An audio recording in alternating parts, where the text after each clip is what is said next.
Hello, everyone, and welcome once again to the Radiance Church Daily Devotions.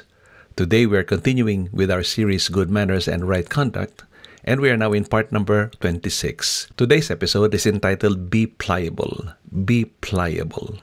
Ang verse po natin ay nasa James chapter 3 verses 16 to 17. Ganito po ang sinabi ni James. Where there is jealousy and selfish ambition, you will find disorder and evil. But godly wisdom is pure, loving, always gentle, and, listen to the last portion, willing to yield to others. Yan ang ibig sabihin ng pliable, willing to yield to others. Punta po natin ang ating reflections. Ano ba ang kadalasang dahilan ng ating mga pag-aaway? Why do we always fight and argue? Well, I would say that a frequent source of our conflicts is our refusal to yield. Yung di natin pagiging willing na makipag-ayos sa pinakamabilis na kapamaraanan. When we hold tightly to our beliefs, we can become confrontational and prioritize being right over preserving our relationships. And that results in a standoff and eventually breakups. Diba? Kadalasan nangyayari yan. Tama ka, tama rin siya. So, ayaw mong bitawan yung paniniwala mo. Ayaw rin niyang bitawan yung paniniwala niya. Ayun, standoff ang tawag niyan. Ibig sabihin, wala nang pupuntahan ang usapan. Kaya ang susunod ay wag na lang tayo mag-usap. To avoid such things from happening, we must learn how to be pliable. Ang ibig sabihin ng pliable ay, alam niyo yung mga pliable objects katulad ng mga clay o ng wax o yung leather, hindi ba?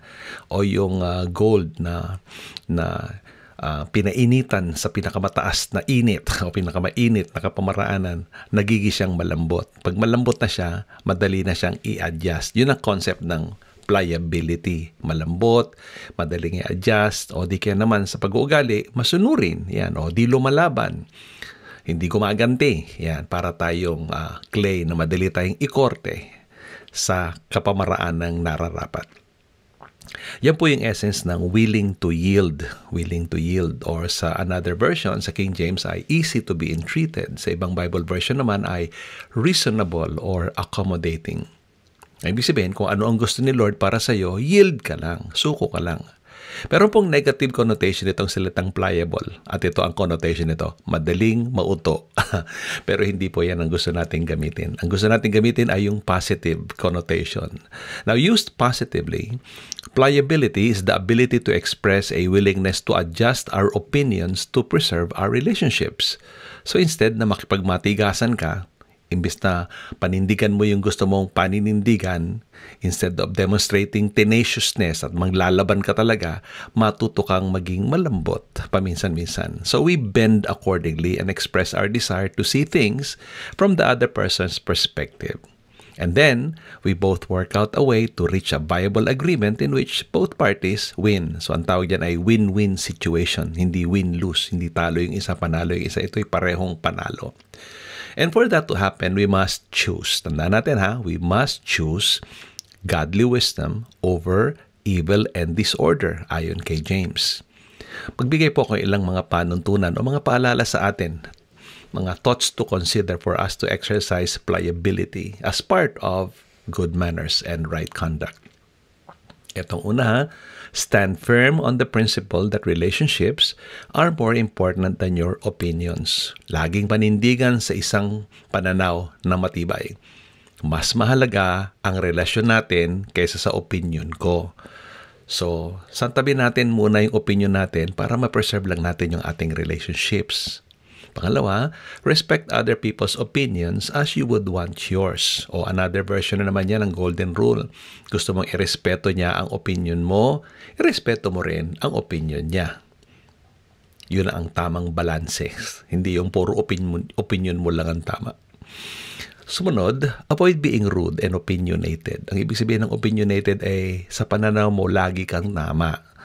Lagi niyong tatandaan ang sinasabi ko sa inyo palagi, ang taong tingin niya ay lagi siyang tama ay may tama. Sumunod, be humble and accept your ignorance. Tanggapin mo na ignorante ka sa ilang mga bagay. Pag hindi mo alam, sabihin mo hindi mo alam, di ba? Huwag kang mag-aalam-alaman o magrurunong-runungan.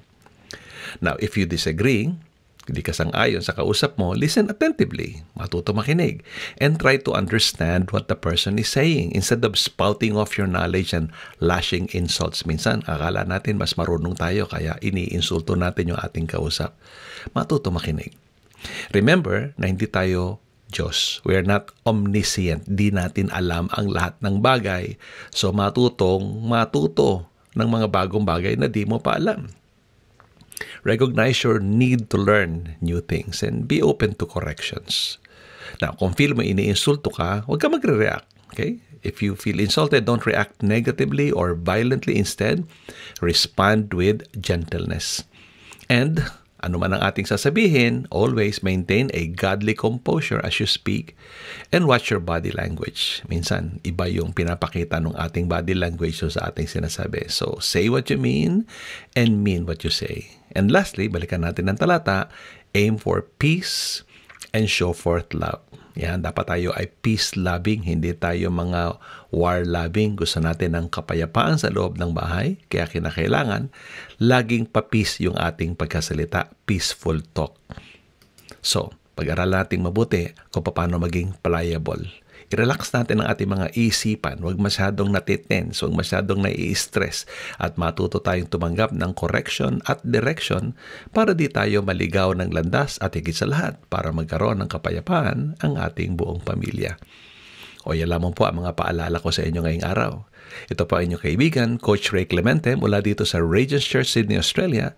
Pagpalain po kayo ng Panginoon. Maligayang araw po sa inyong lahat. Enjoy your day.